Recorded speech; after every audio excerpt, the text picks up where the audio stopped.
Yes, it was. There's lots of obstacles to overcome to make when you're this ambitious and you can't give up until you've made it perfect. You know, it's a lot. We're very exhausted from it. It's a lot to throw down for yourself. I mean, everything. Every time one thing was accomplished, then there'd be something else like that would come along, and that it was just like even like regarding the mixing, like we thought we had the whole album mixed, and then we had to go and remix the whole album again. So it's kind of every little thing was just really hard and painful.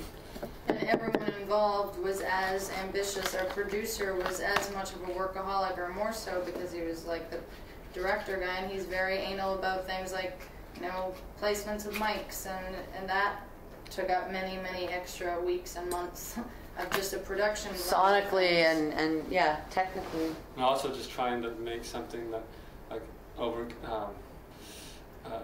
expand beyond the boundaries that you've created for yourself, like as a musician. So we were like Melissa, like her bass playing is amazing on the album. Like it's totally gone way beyond like anything that was expected. We're trying to like expand our boundaries and like really, and that's always difficult to do. Like I was trying to play stuff that I'm not capable of playing on the album. And I was trying to sing in ways that I'm not capable of singing. When I would sing like, I was just like, you guys just put up with this because I'm going to be ambitious here and go for the high note. And the more we tried, the better we got at it.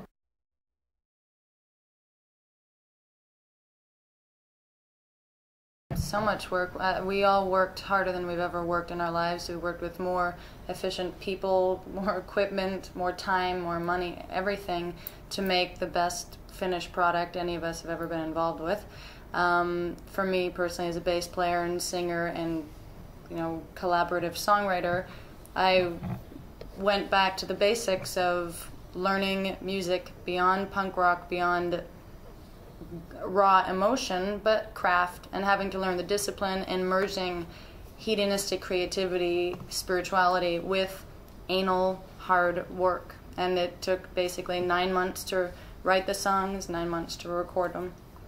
And it was a hard time, but we feel most grateful right now.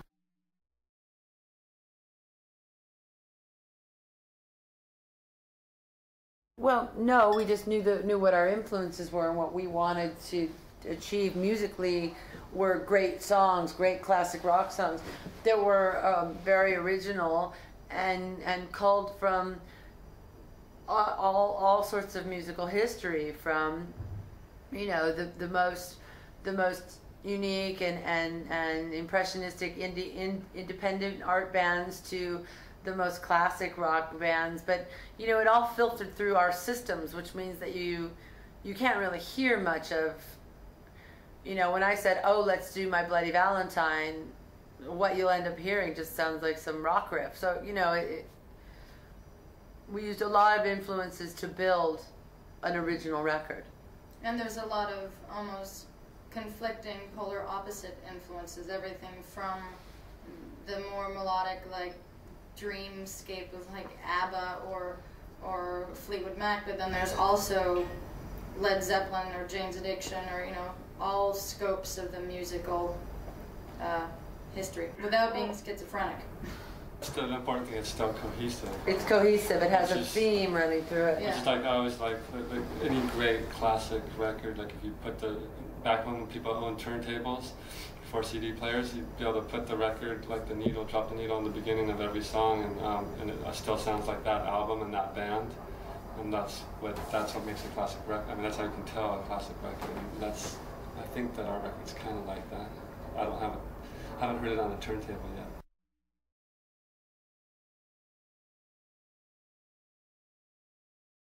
Eric did. I didn't have the.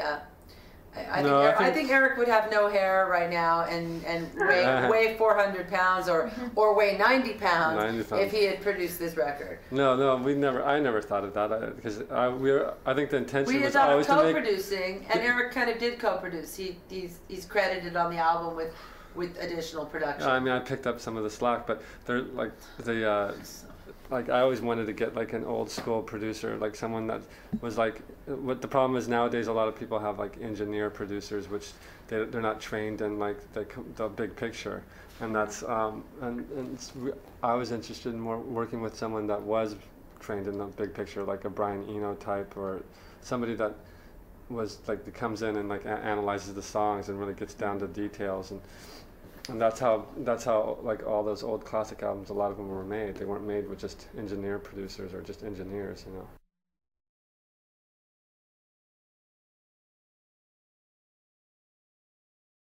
I picked Michael Beinhorn ultimately because Michael Beinhorn was ready for us and we were ready for Michael. Michael's never made the great record. He's made good records, but he hasn't made his great record. So I knew he would be hungry and passionate about this rather than already having been Daniel Lanois or Butch Vig and already been to the top of the mountain having made a great record.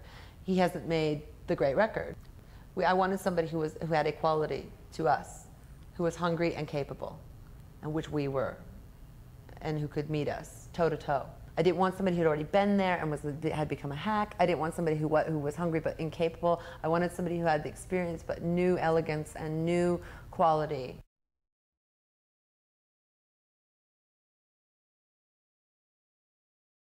Oh yeah, he brought a little sophistication into the picture, and also I wouldn't say. But delicate. we wanted to be delicate, and we knew how anyway. Yeah, I think we were pushing more for even more delicate. He's more Aussie than you would think. Yeah, he was pushing things to be more tough. Yeah, aggressive, which in the end became a balance, a good balance, because I think we would have gone too light, and so he we would have gone too light and regretted it. And so now there's a good balance because it's a little bit light, but it's still a little bit aggressive and where it needs to be in.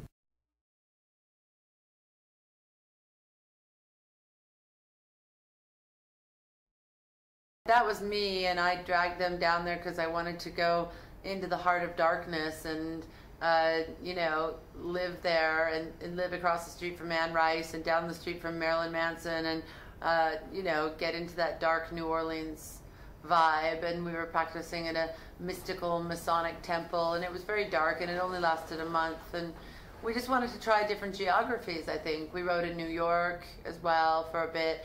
We tried writing in Memphis. We ended up writing the record in Los Angeles, which, as you might know, the record is about Los Angeles in a lot of levels. So that was the answer to our questions. And New Orleans was the first city we tried. It was 2.5, 3 years ago, and we kind of, we were just beginning, and it was like the beginning of the seeds of like indulging in a certain part of ourselves or our creative selves, and then basically the dark part. Yeah, the dark one, and then evolving on to the light, which was a year later in Los Angeles.